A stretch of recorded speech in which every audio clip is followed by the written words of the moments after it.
I'm Arthur Mitchell. I'm a PhD student at UCL looking at ways to restore airway hydration. In CF, the airways are dehydrated and that results in the mucus being dehydrated. And this is largely down to the main defect in cystic fibrosis, which is a defective CFTR channel. And one of the side effects is that your mucus is very dehydrated and you can't clear it as effectively, which leads to more infections. So what I'm trying to do is look at ways to rehydrate the mucus, looking at various targets and testing new drugs and compounds that may have that effect. I also look at some markers for the mucus itself to see trying to understand what effect these compounds and drugs are having. So I got into CF research. My dad had multiple myeloma, which is a cancer, and he fought it for 7 years, and that was largely down to some pretty major medical innovations that happened during that time. So at the time I was a computer science student, and I knew that I wanted to do research and I wanted to do medical research because it gave him extra years, which got to see a lot of mine and my brother's milestones.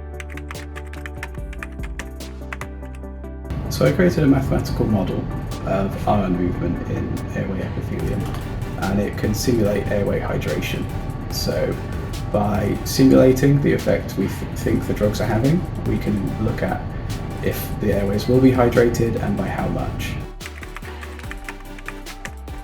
It varies a lot for me. So a lot of the lab work we do in cycles or blocks. So I might have 7 weeks where I'm in the lab quite a lot, doing our lab work and doing our experiments. But then after that, I might not have very much work to do, or I might do some modelling. So I might only be in the lab like a couple of days of the week, and then I can spend the rest of the time working somewhere else to improve the model, look at the model. I love that I'm helping people and I'm trying to improve things for people with CF. And another bonus is sometimes after your experiments, you look at the data, and for a few minutes you're the only person who knows these results. And that's really cool. Me and my girlfriend go hiking and travelling. That's something we enjoy. I also enjoy cooking quite a lot. So they're my main 2 activities outside the lab, kind of cooking and exploring, I guess.